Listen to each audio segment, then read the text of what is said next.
اور ہم کلمہ پڑھ کر دائرہ اسلام کے اندر داخل ہو گئے تو پھر ہم نے اللہ کے ساتھ ایک عہد کر لیا، اللہ کے ساتھ ایک عہد کر لیا کہ اب ہم جو ہے جو تو کہے گا وہ کریں گے، جس سے روکے گا ہم اس سے رک جائیں گے۔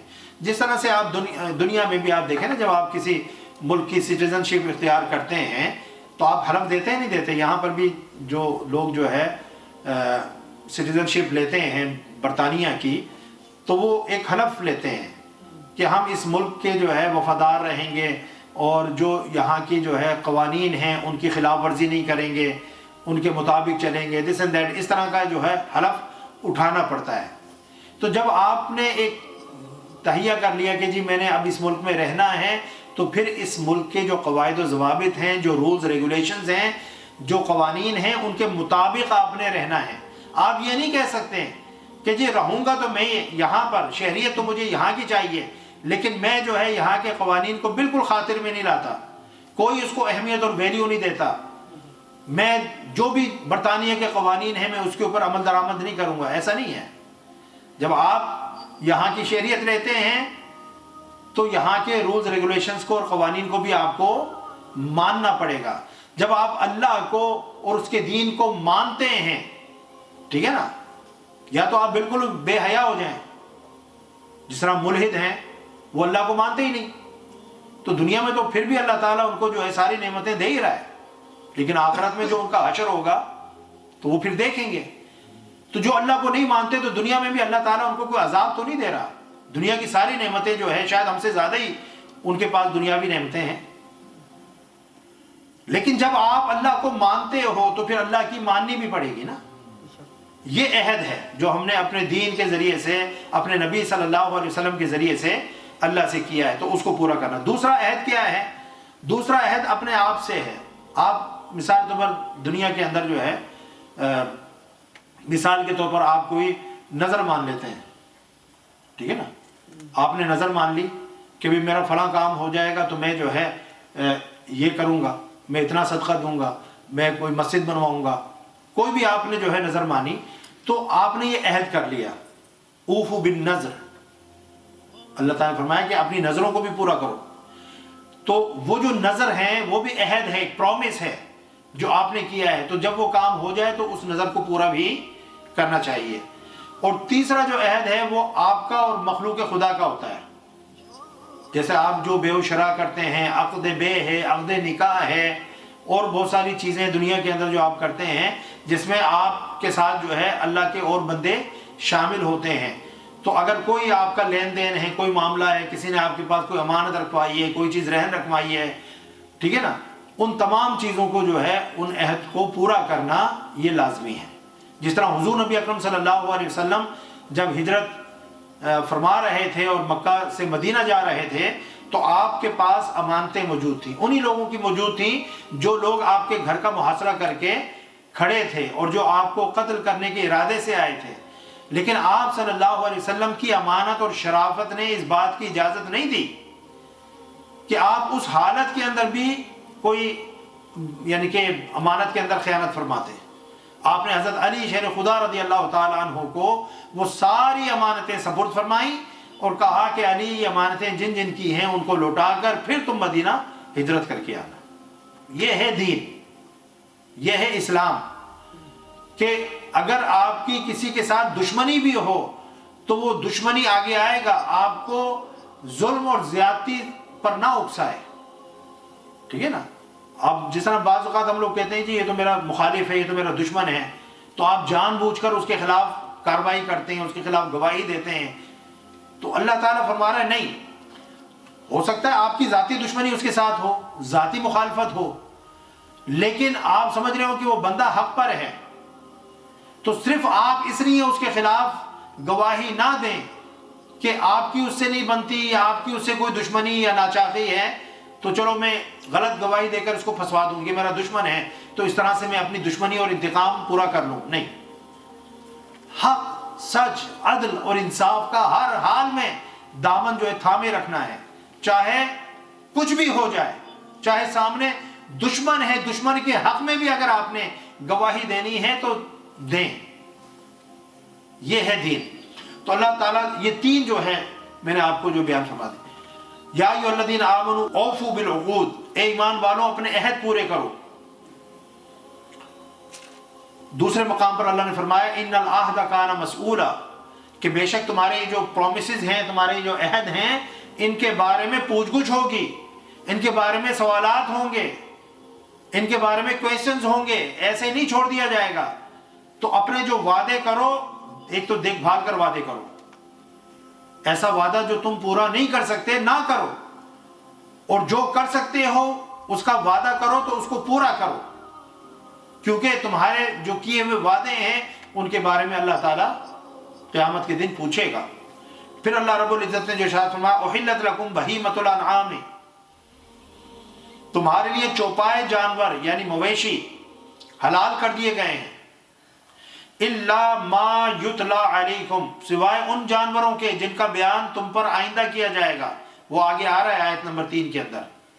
سوائے ان جانوروں کے اللہ تعالیٰ نے چوپائے. اب دیکھیں چوپایوں کے اندر تو جو ہے درندے بھی آتے ہیں، وحشی جانور بھی آتے ہیں، ٹھیک ہے نا.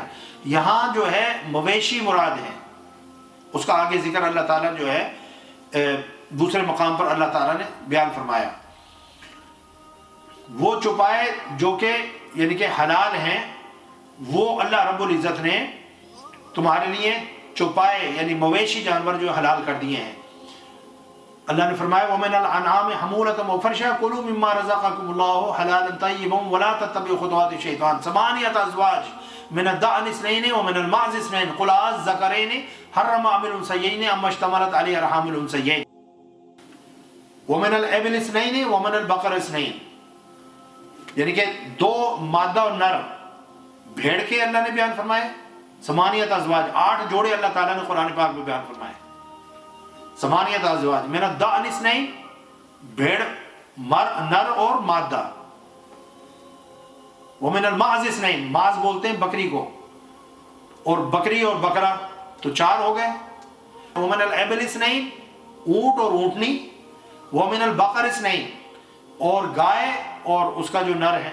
تو یہ 8 جو جوڑے ہیں ان کو اللہ تعالیٰ نے، اور ان کے مماثل، ان کے جو مماثل ہیں، جیسے اب بھینس کا ذکر نہیں ہے تو بھینس ہو گئی، ہرن ہو گئی، نیل گائے، اس طرح کے جو ہے وہ چیزیں، وہ ان کے جو مماثل ہیں ان کو جو ہے اللہ تعالیٰ نے شامل فرمایا. الا ما یتلا علیکم غیر محل الصید وانتم حرم، لیکن تم پر جب یعنی کہ حالت احرام میں ہو تو شکار کو جو ہے حلال نہ سمجھنا. اب یہ گو کے جانور حلال ہیں جو میں نے ابھی آپ کو بتائے ہیں، جن کو کھانا حلال ہے، جائز ہے، لیکن حالت احرام کے اندر ان حلال جانوروں کو بھی شکار کرنا یہ جائز نہیں ہے. اور یہ صرف جو ہے جو خشکی کے جانور ہیں ان کی بات ہے.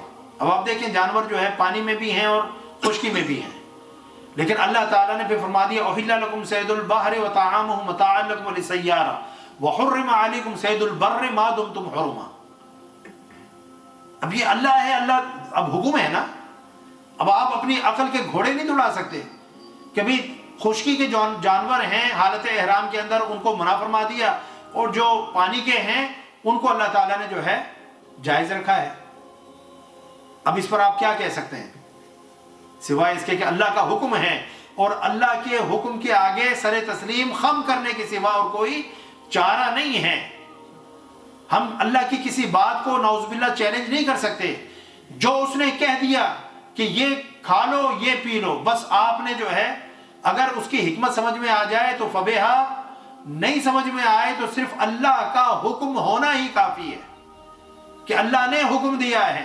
اگر کوئی اس کی وجہ آپ کو سمجھ نہ آئے کہ بھئی اللہ تعالیٰ نے خشکی کے جانوروں کو حالت احرام میں اس کا شکار کرنے سے منع کیا، پانی کے جانوروں کو اللہ نے جو ہے اس کی اجازت دی، وجہ کیا ہے؟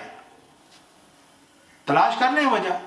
اگر وجہ سمجھ نہ آئے تب بھی جو ہے جو حکم وہیں پر موجود ہے. اب بس میں یہ آپ یہ نہیں کہہ سکتے کہ جی مجھے چونکہ بات سمجھ نہیں آ رہی تو میں اس پر عمل نہیں کروں گا. نہیں، آپ کو سمجھ آئے یا نہ آئے، اللہ نے جب حکم دے دیا تو اس حکم کی تعمیل لازمی ہے. تعمیل کریں گے تو مسلمان رہیں گے. اگر اس حکم کا انکار ہی کر دیا صریحاً تو پھر تو بندہ کافر ہو گیا.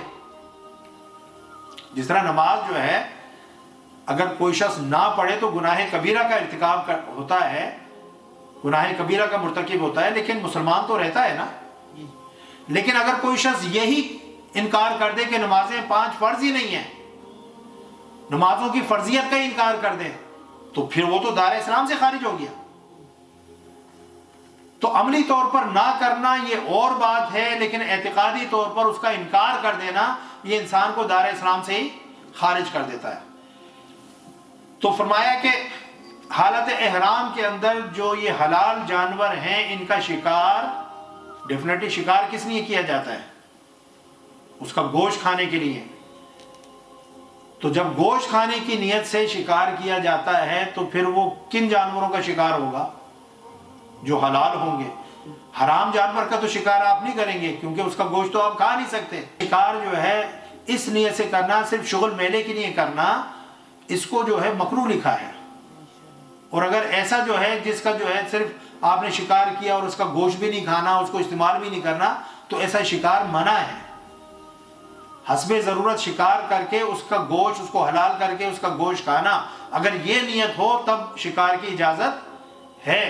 لیکن صرف جو ہے تفریح کے لیے, اور یعنی کہ ایک جانور ہے اس کی بھی تو جان ہے نا, اگر آپ نے اس کا گوشت ہی نہیں کھانا اور اس کے گوشت کو ضائع کرنا ہے تو پھر شکار کرنے کی ضرورت نہیں ہے.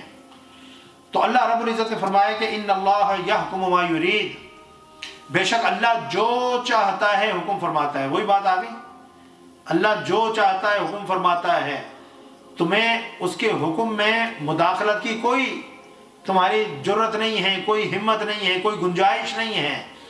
تمہیں اس حکم کی سمجھ آئے یا نہ آئے, بات تمہاری عقل میں پڑے یا نہ پڑے, اللہ جو چاہتا ہے حکم فرماتا ہے.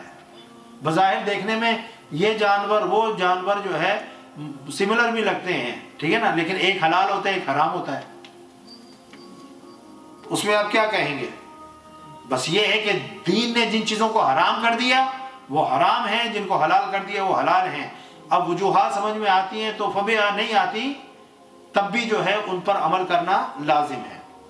یا ایھا الذین آمنوا لا تحلوا شعائر اللہ, اے ایمان والو اللہ کی نشانیوں کی بے حرمتی نہ کرو. اللہ کی نشانیاں دیکھیں, نشان جو ہوتے ہیں وہ منزل تک پہنچنے کا پتہ بتاتے ہیں. یہ ساری کائنات اللہ تعالیٰ فرما رہا ہے کہ زمین و آسمان جو ہے یہ میری نشانیاں ہیں. اس کے اندر جو کچھ بھی ہے, یہ سورج چاند ستارے, یہ سب میری نشانیاں ہیں. انسان خود اللہ کی ایک بہت بڑی نشانی ہے, اس کے اندر پھر ایک کائنات ہے وہ بھی اللہ کی نشانی ہے. تو یہ ساری جو نشانیاں ہیں جب ہم ان میں غور و فکر کرتے ہیں تو یہ منزل کا پتہ دیتی ہیں, یہ اللہ تک پہنچنے کا ہمیں راستہ بتاتی ہیں کہ ہاں یہ سارا نظام جو اتنی خوبصورتی کے ساتھ اتنے ایک سسٹمیٹک انداز کے اندر چل رہا ہے تو پیچھے کوئی اس کو چلانے والا بھی موجود ہے. تو اللہ نے فرمایا کہ اللہ کی نشانیوں کی بے حرمتی نہ کرو. اب ان میں سے چند نشانیوں کا آگے بیان بھی فرمایا. وَلَا الشَّهْرَ الْحَرَامَ, اور نہ حرمت اور ادب والے مہینوں کی, یعنی 4 مہینے. ویسے تو ان عدت شہور عند اللہ 12 شہرا فی کتاب اللہ یوم خلق السماوات والارض فیہا 4 حرم ذالک الدین القیم. اللہ نے فرمایا جب سے زمین و آسمان بنے ہیں 12 ہی مہینے ہیں, لیکن ان میں سے 4 مہینے ایسے ہیں جو حرمت والے ہیں. ذیقات, ذی الحج, محرم, یہ تینوں تواتر کے ساتھ ہیں, اور رجب. یہ 4 مہینے ایسے تھے کہ دور جاہلیت کے اندر بھی اور جو مشرک تھے وہ بھی ان مہینوں کا ادب اور احترام کرتے تھے. اور ان مہینوں کے اندر قتال, جدال, یہ سب چیزیں جو تھیں وہ منع تھیں. جنگیں جو ہوتی تھیں وہ ان 4 مہینوں کے اندر رک جاتی تھیں. خباس میں نا, پھر وہ کرتے یہ تھے کہ وہ دنوں کو پھیرتے رہتے تھے, ان میں اضافہ کرتے رہتے تھے, تو وہ کبھی بھی مہینہ جو ہے اس کے ٹائم پر نہیں آتا تھا. لیکن حضور نبی اکرم صلی اللہ علیہ وسلم نے جب خطبہ حجۃ الوداع ارشاد فرمایا تو آپ صلی اللہ علیہ وسلم نے فرمایا کہ اللہ تعالیٰ نے زمانے کو اسی مقام پر لا کر کھڑا کر دیا جہاں سے اس کا آغاز ہوا تھا. یعنی وہ جو دن آگے پیچھے یہ کرتے تھے وہ پھرتے پھراتے جب حضور نبی اکرم صلی اللہ علیہ وسلم نے جس سال حج کیا اس سال میں جو ایام حج تھے وہ بالکل بعین ہی انہی دنوں کے اندر آ گئے جن دنوں پر اللہ تعالیٰ نے ان کو جو تخلیق فرمایا تھا جب سے زمین و آسمان بنے. اب بات سمجھ رہے ہیں؟ تو اللہ نے فرمایا کہ وَلَا الشَّهْرَ الْحَرَامَ، اور نہ حرمت و ادب والے مہینے کی بے حرمتی کرو، یعنی ان کے اندر قتال و جدال نہ کرو. وَلَا الْحَدْيَ، اور نہ جو ہے ہدی کہتے ہیں اس جانور کو جو قربانی کے لیے حرم میں بھیجا جاتا تھا. ٹھیک ہے نا؟ پہلے دور میں جب آپ دیکھتے ہیں پرانی آپ ویڈیوز بھی دیکھیں تو لوگ اپنے ساتھ جانور لے کر جاتے تھے، بکری، دمبا، اونٹ، اس پر سواری بھی اونٹ ہے تو سواری بھی کر لی اور وہاں پر جا کر اس کو ذبح بھی کر دیا، تو وہ ہدی کا جانور کہلاتا ہے. تو جانور بھی اللہ کی نشانی ہے. اللہ فرما رہا ہے اس کی بھی عزت کرو کیونکہ اس کو جو ہے اللہ کے نام پر قربان کیا جانا ہے. تو اللہ کی نسبت کی وجہ سے وہ جانور جو ذبح ہونا ہے اس جانور کی بھی عزت اور تکریم کرنے کا اللہ حکم دے رہا ہے. تو اندازہ کیجئے کہ اللہ کے نبی، رسول اور اللہ کے برگزیدہ جو بندے ہیں ان کی عزت اور حرمت اور ان کے ادب کا کیا عالم ہوگا اور کس درجے میں اللہ تعالیٰ ہم سے چاہ رہا ہوگا کہ ہم ان کی عزت اور احترام کریں جب اللہ تعالیٰ اس جانور کی یعنی کہ بے حرمتی کرنے سے منع فرما رہا ہے جو اللہ کے نام پر حرم کعبہ میں لے جایا جا رہا ہے کہ اس کو ذبح کیا جانا ہے. اور پھر فرمایا وَلَا الْقَلَائِدِ، کہ نہ تو جو ہے حرم میں لے جانے والے قربانی کے جانوروں کی بے حرمتی کرو اور نہ مکہ لائے جانے والے ان جانوروں کی جن کے گلے میں علامتی پٹے ہوں. اب جو جانور یعنی کہ قربانی کے لیے منتخب کر لیا جاتا تھا، نیت کر لی جاتی تھی کہ یہ قربانی کا جو جانور ہے اس کے گلے میں جو ہے کوئی ہار لٹکا دیا جاتا تھا اون کا بنا کر، کوئی جوتا اس کے گلے میں لٹکا دیتا تھا. ٹھیک ہے نا؟ یا درخت کی جو چھال ہے اس کو جو ہے بانٹ کے جو ہے اس کو گلے میں پہنا دیا جاتا تھا. یا اونٹ ہے تو اس کو جو ہے اس کے کوہان کے اندر ایک چیرا لگا کر اس سے جو خون اتنا نہیں تھوڑا سا چیرا جو لگا کر تھوڑا سا خون بے کر وہ جم جاتا تھا. وہ کوہان پر جمنے والا جو خون ہوتا تھا وہ بھی اس بات کی نشانی ہوتا تھا کہ یہ جانور جو ہے وہ قربانی کے لیے. تو اب یہ نشانیاں اللہ فرما رہا ہے کہ ان کی بے حرمتی نہ کرو. اب ان کی جو ہے اب ہدی کی بے حرمتی کیا ہوگی؟ اب ایک بندہ ہے جانور لے کر جا رہا ہے، اس کے جانور کو چھین لیا یا اس کے جانور کے ساتھ جو ہے کوئی شرارت کی، اس کو زخمی کر دیا، تو یہ اس کی بے حرمتی ہے. کہ ایک بندہ قربانی کی نیت سے جانور لے کر جا رہا ہے تو اس کو یا تو جو ہے جانور کو چھین لیا، قبضہ کر لیا، غصب کر لیا، یا اس کو زخمی کر دیا کہ اب وہ قربانی کے قابل نہ رہے. اور قلائد جو پٹے ہیں ان کی بے حرمتی نہ کرو. اب دیکھو وہ جو پٹے، وہ کھجور، وہ جو درخت کی چھال ہے وہ قلائد ہے، اس کی بے حرمتی نہ کرو. اون کا جو ہار ہے اس کی بے حرمتی نہ کرو. وہ جوتا جو اس کے جانور کے گلے میں لٹکا دیا گیا اس کی بے حرمتی نہ کرو. جوتے کی بھی بے حرمتی نہ کرو. کس طرح نہ کرو کہ اس کو آپ جیسے کوئی بندہ اس کو ہار کو کھینچ لے اور اس کو توڑ دے تو یہ اس کی بے حرمتی کرنے کے مترادف ہے. تو اس سے اللہ تعالیٰ نے منع فرمایا کہ جو جانوروں کے گلوں میں قلائد ہار پہنائے گئے ہیں ان کو جو ہے توڑ کر یا ان کو خراب کر کے ان کی بے حرمتی نہ کرو کیونکہ یہ ایک پہچان ہے کہ یہ جانور قربانی کے ہیں. وَلَا آمِينَ الْبَيْتَ الْحَرَامَ يَبْتَغُونَ فَضْلًا مِّن رَبِّهِمْ وَرِضْوَانًا، اور فرمایا کہ اور نہ حرمت والے گھر یعنی خانہ کعبہ کا قصد کر کے آنے والوں کی بے حرمتی کرو، ان کے جان و مال سے کھیل کر، ان کی عزت و آبرو سے کھیل کر ان کی بے حرمتی مت کرو. کیوں؟ کیونکہ یہ وہ لوگ ہیں جو اپنے رب کا فضل اور رضا تلاش کر رہے ہیں. اچھا، ایک وقت تھا کہ جب سب کو اجازت تھی کیونکہ حج جو ہے مشرکین بھی کرتے تھے، حج مشرکین بھی کرتے تھے، مکہ کے بت پرست بھی کرتے تھے، یہ سب جو حج کرتے تھے. تو ایک وقت تھا کہ سب کو اجازت تھی، سب جو ہے وہاں پر آ سکتے تھے اور اپنے اپنے انداز میں حج کر سکتے تھے. لیکن پھر وہ وقت آیا کہ جب اللہ رب العزت نے فرمایا انما المشرکون نجس فلا یقربوا المسجد الحرام بعد عامہم ھذا، کہ اس سال کے بعد مشرکین جو ہے نجس ہیں، اس سال کے بعد کوئی مشرک جو ہے یہاں پر حج کے لیے نہ آئے. ما کان للمشرکین ان یعمروا مساجد اللہ شاہدین علی انفسہم بالکفر. اللہ نے فرمایا کہ یہ مشرکین کا کام نہیں ہے کہ وہ اللہ کے گھروں کو آباد کریں، یہ مومنین کا کام ہے. ٹھیک ہے نا، اور وہ اپنے کفر پر خود گواہ ہیں. تو ان آیاتوں کے ذریعے سے جو ہے وہ یعنی کہ اب آپ دیکھیں نا، جب آپ جاتے ہیں تو وہاں پر لکھا ہوا بھی ہوتا ہے، آیت بھی لکھی ہوتی ہے جب حدود حرم شروع ہوتی ہیں کہ اس سے آگے جو ہے مشرکین کا، کافروں کا جانا منع ہے. اب صرف مسلمان وہاں پر جا سکتے ہیں، عمرہ اور حج ادا کر سکتے ہیں. مشرکین اور دوسرے جو غیر مذاہب کے لوگ ہیں ان کا اس ایریے کے اندر، حدود حرم کے اندر داخلہ منع ہے. لیکن اللہ فرما رہے ہیں کہ جو لوگ حج کے قصد سے، ارادے سے آ رہے ہیں تو ان کی جان، مال، عزت و آبرو سب جو ہے معزز ہیں. ان کی بے حرمتی نہ کرو، کسی کی جان سے، مال سے، عزت و آبرو سے نہ کھیلو اور ان کو نقصان نہ پہنچاؤ. وہ اپنے رب کا فضل اور رضا تلاش کرنے آ رہے ہیں.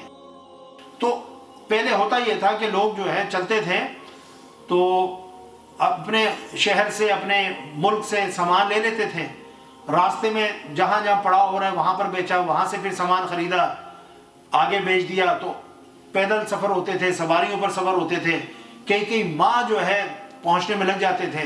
اسی سے وہ کیا کرتے تھے کہ ویسے تو آپ پیسہ لے کر نکلیں گے تو پیسہ ختم ہو جائے گا، تو سامان گڈز لے کر نکلتے تھے. جو خاص طور پر تاجر لوگ تھے وہ سامان بیچتے بیچتے اور اللہ کا فضل تلاش کرتے کرتے پھر حرم مکہ تک پہنچتے تھے.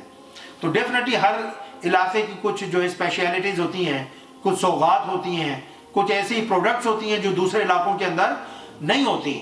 تو وہ اپنے علاقے سے وہ لے کر گئے، وہاں پر بیچیں، وہاں سے وہاں کی چیزیں خریدیں، کہیں اور بیچیں. اس طرح کرتے کرتے اپنا خرچ بھی بیچ میں سے نکالا اور کرتے کرتے وہ اللہ کے گھر پہنچ گئے.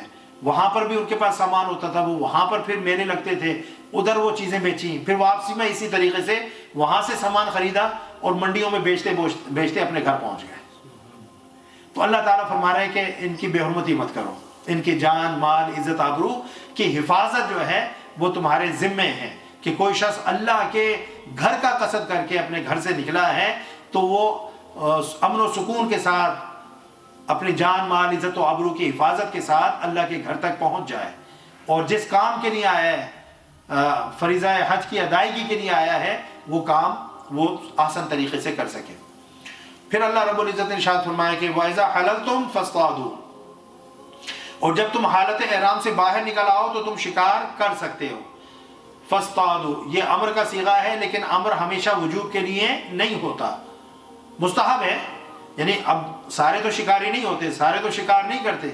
اب یہ ایسا نہیں ہے کہ اللہ تعالیٰ حکم دے رہا ہے کہ بھئی اب جب تم حالت احرام سے باہر ہو جاؤ تو اب لازمی تم نے شکار کرنا ہے. تو بہت سارے لوگ ہوتے ہیں زندگی میں کبھی انہوں نے شکار کیا ہی نہیں ہوتا. تو یہ ان لوگوں کے لیے جو شکار کرنا چاہتے ہیں کہ اب حالت احرام سے تم باہر آ گئے ہو، اب اگر شکار کرنا چاہتے ہو تو اب کر سکتے ہو. ٹھیک ہے نا، کوئی زور زبردستی نہیں ہے، کوئی لازمی حکم نہیں ہے کہ آپ نے جو اب احرام سے باہر آنے کے بعد یہ کوئی لازمی ہے کہ اب شکار بھی کرنا ہے. ٹھیک ہے نا. پھر اللہ تعالیٰ فرماتے ہیں وَلَا يَجْرِمَنَّكُمْ شَنَآنُ قَوْمٍ أَن صَدُّوكُمْ عَنِ الْمَسْجِدِ الْحَرَامِ أَن تَعْتَدُوا. اللہ تعالیٰ فرماتا ہے کہ اور تمہیں کسی قوم کی یہ دشمنی کہ انہوں نے تم کو مسجد حرام یعنی خانہ کعبہ کی حاضری سے روکا تھا. صلح حدیبیہ کے موقع پر یہ ہوا نا کہ انہوں نے خانہ کعبہ کی حاضری سے روکا. تو اللہ تعالیٰ فرما رہا ہے کہ اس دشمنی کو کہ انہوں نے تمہیں خانہ کعبہ کا طواف کرنے سے، عمرہ کرنے سے روکا تھا، یہ بات تمہیں آج چونکہ تم طاقت میں ہو تو یہ بات تمہیں اس بات پر مجبور، ان کی دشمنی اس بات پر مجبور نہ کرے کہ تم اس کا بدلہ لو، زیادتی کرو. نہیں، جو ہو گیا سو ہو گیا، اس کو درگزر کرو، معاف کرو. اور جو بھی اللہ کے گھر کا قصد کر کے آتا ہے عمرے کے لیے، حج کے لیے، اس کو عمرہ اور حج کرنے دو، کسی کو اس سے روکو مت. اللہ، دیکھیں کتنی فراخی ہے، کتنی وسعت ہے دین کے اندر، کہ دین جو ہے کہ ہمارے اپنے ذاتی معاملات، اپنی خواہشات، سمجھے جو کچھ بھی ہوں، لیکن دین ہمیں کہہ رہا ہے کہ اپنے جذبات کو کنٹرول میں رکھ کر، قابو میں رکھ کر چلو۔ یہ دیکھو کہ دین کا مفاد کیا ہے، دین کی حاجت اور ضرورت کیا ہے، اللہ کیا فرما رہا ہے۔ جہاں پر اللہ اس کے رسول کا حکم آ گیا، دین اور شریعت کا حکم آ گیا، اس کے بعد پھر میری کسی سے بنتی ہے نہیں بنتی، دشمنی ہے دوستی ہے، ان چیزوں میں مجھے نہیں پڑنا، ان چیزوں کو میں نے نہیں دیکھنا۔ میں نے صرف اللہ اور اس کے رسول صلی اللہ علیہ وسلم اور دین اور شریعت اور قرآن کے احکامات کو دیکھنا ہے اور اس کے اوپر عمل کرنا ہے۔ یہ ہے اعلیٰ ظرفی، وسعت قلبی جو دین ہمیں سکھانا چاہتا ہے۔ ہماری سوچیں، ہمارے دل بڑے ہم تنگ نظر ہو گئے ہیں، سخت دل ہو گئے ہیں۔ ہم جب کسی کے پیچھے پڑتے ہیں، کسی کی دشمنی اختیار کرتے ہیں، تو پھر ہم دین، شریعت، اللہ کے احکامات سب کو پیچھے ڈال دیتے ہیں۔ ہمیں نہیں اس چیز کی جو فکر ہوتی کہ اللہ کیا کہہ رہا ہے، دین اور شریعت ہمیں کیا کہہ رہے ہیں۔ ہم کہتے ہیں ہم نے اپنی جو بھڑاس ہے اس کو نکالنا ہے، ہم نے اپنا انتقام کا جو جذبہ ہے اس کی تسکین کرنی ہے۔ بس ہمارے پیش نظر یہی چیز ہوتی ہے کہ جو ہمارا جذبہ ہے انتقام کا، اس کی تسکین ہو جائے، وہ پورا ہو جائے، باقی جو بھی معاملہ ہو ہے نہیں۔ بعض اوقات لوگ کہتے نہیں ہیں ہن آیا نا اونٹ پہاڑ دے تھلے، یہ تو بڑا مشہور محاورہ ہے نا، ہن اونٹ آیا ہے پہاڑ دے تھلے، ہن تکاں گے۔ مسئلہ یہ کہ اب یہ اس کی کوئی کمزوری ہاتھ آ گئی ہے یا یہ کسی مصیبت کے اندر پھنس گیا ہے، تو اب اس کو ہم نے یعنی کہ سبق سکھانا ہے۔ اب موقع آیا ہے کہ ہم اس سے بدلہ لے لیں، انتقام لے لیں۔ نہیں، ایسی بات نہیں ہے، ایسی سوچ نہیں ہونی چاہیے۔ اللہ نے فرمایا بدلہ تو لے سکتے ہیں ہم، جتنا جو ہے کسی نے زیادتی کی ہے اس حد تک ہم اپنا انتقام لے سکتے ہیں، اس کی اجازت ہے، لیکن ساتھ ہی اللہ تعالیٰ نے فرمایا جو معاف کر دیتے ہیں اللہ ان کو بہت پسند کرتا ہے۔ پھر فرمایا کہ وَلَا تَعَاوَنُوا وَتَعَاوَنُوا عَلَى الْبِرِّ وَالتَّقْوَى، فرمایا کہ اللہ اکبر، اور نیکی اور تقوی کے کاموں پر ایک دوسرے کی مدد کیا کرو۔ نیکی اور تقوی کے کاموں پر، نیکی کے کام کیے جن چیزوں کو اللہ نے کرنے کا حکم دیا ہے وہ نیکی کے کام ہیں۔ تقوی جن چیزوں سے اللہ نے بچنے کا حکم دیا ہے وہ کرنا ہے۔ تو ان کاموں کے اندر یعنی کہ جن کاموں کو کرنے کا اللہ نے حکم دیا ہے، اگر کوئی وہ کام کر رہا ہے اور آپ کو بھی اس کام کے لیے بلا رہا ہے تو آپ دوڑ کر جائیں، اس کی مدد کریں، اس کے ساتھ کھڑے ہوں۔ اگر کوئی شخص جو ہے مسجد بنا رہا ہے، وہ کہتا ہے یار میں نے یہ پروجیکٹ جو ہے شروع کیا ہے، آپ بھی آئیں، آپ بھی میرے ساتھ جوائن کریں، آپ بھی جو ہے اللہ کے گھر کی تعمیر میں حصہ لیں، وائی ناٹ؟ اللہ نے حکم دیا ہے۔ تو تعاونوا علی البر، نیکی کے کام میں جو تعاون کرنے کے لیے آپ کے پاس جو ہے آپ اس کے حساب سے تعاون کر لیں۔ والتقوی، اور اگر جو ہے وہ کام جن کو اللہ نے کرنے سے روکا ہے، ٹھیک ہے نا، اس کے اندر تعاون کریں۔ کوئی شخص جو ہے اگر کسی برائی کے خلاف کھڑا ہوا ہے، ٹھیک ہے نا، آپ بھی اس کو اسٹرینتھن کریں، اس کو مضبوط کریں، اس کے ہیلپر اور سپورٹر بنیں کہ اس نے ہمت اور جرأت کر کے ایک معاشرے کے اندر جو برائی ہے اس کے خلاف آواز اٹھائی ہے، اس کے خلاف عملی جہاد اس نے شروع کیا ہے۔ جہاد کوشش کو کہتے ہیں، تو وہ کوشش کر رہے ہیں، تو اس کوشش میں آپ اس کے ساتھ شامل ہو جائیں۔ اب بس ہے ذرا حضور سید شیخ الاسلام نے ایک جد و جہد کی ایک نظام کو تبدیل کرنے کے لیے، تو جو لوگ اس میں شریک ہوئے، یہ تعاونوا علی البر والتقوی، ٹھیک ہے نا، تو اللہ نے تو ایک فرمایا ہے نا کہ نظام حکومت کس طرح سے چلانا ہے۔ تو ہمارے جتنے بھی اسلامی ملک ہیں، کیا نظام حکومت اس حساب سے چلایا جا رہا ہے؟ نہیں۔ وہ جو ایک حکمراں کے اوصاف ہونے چاہیے، مسلمان حکمراں کے جو اوصاف ہونے چاہیے، کیا وہ آج کے جو حکمران ہیں ان کے اندر وہ پائے جاتے ہیں؟ پورے دنیا میں دیکھ لیں جہاں پر اسلامی ملک ہیں، تو جد و جہد کرنے کی ضرورت ہے۔ پھر فرمایا وَلَا تَعَاوَنُوا عَلَى الْإِثْمِ وَالْعُدْوَانِ، اور گناہ اور ظلم کے کاموں پر ایک دوسرے کی مدد نہ کرو۔ یعنی جن کاموں سے اللہ نے تمہیں روکا ہے، جب انسان وہ کام کرتا ہے تو وہ گناہ ہوتا ہے، چاہے وہ گناہ صغیرہ ہو یا گناہ کبیرہ ہو۔ والعدوان، اور اگر کسی کے یعنی کہ حق میں آپ کو ڈاکہ ڈالتے ہیں، کسی کے ساتھ زیادتی کرتے ہیں، ظلم کرتے ہیں، پرسنلی کسی کا آپ نے جو زمین ہڑپ کر لی کسی کا مکان اپنے نام لگوا لیا، یعنی یہ تعدی ہے، کسی کا حق جبرن ظلم کے ساتھ جو ہے چھین لینا، یہ تعدی ہے۔ تو اللہ نے فرمایا ہے کہ جو اسم اور عدوان یعنی تعدی والے کام ہیں ان میں کسی کی مدد نہیں کرنی۔ لا طاعت لمخلوق فی معصیت اللہ، ایک رول جو ہے، ایک اصول بن گیا کہ اللہ کی نافرمانی میں مخلوق کی اطاعت نہیں ہے۔ اگر کوئی حکمراں اللہ کی معصیت میں کوئی اپنے سب آرڈینیٹس کو حکم دیتا ہے کہ بھائی آپ نے یہ کام کرنا ہے، میں تمہارا بادشاہ ہوں، میں تمہارا وزیر اعظم ہوں، میں تمہارا وزیر اعلیٰ ہوں، میں تمہارا منسٹر ہوں، میں تمہیں یہ حکم دیتا ہوں کہ تم یہ کام کرو، اور وہ کام جو ہے ظلم اور زیادتی اور گناہ کا ہو، تو جو سب آرڈینیٹ ہے، ماتحت ہے، اس کا کام ہے کہ وہ سوری کر لے، وہ ایکسکیوز کر لے، وہ کہہ دے کہ جناب یہ کام آئین اور قانون اور دین اسلام اور شریعت کے مطابق نہیں ہے، نہ اللہ اس کے رسول اور اس کا دین اجازت دیتا ہے، نہ ملک کا قانون اجازت دیتا ہے، اور نہ میرا ضمیر اجازت دیتا ہے کہ میں آپ کے اس حکم کو مانوں۔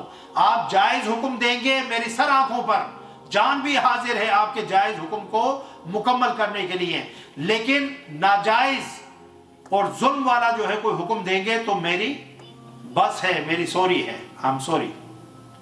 یہ یعنی کہ لمٹس ہونی چاہیے، ایک لائن ہونی چاہیے، اس لائن کو کبھی کراس نہ کیا جائے۔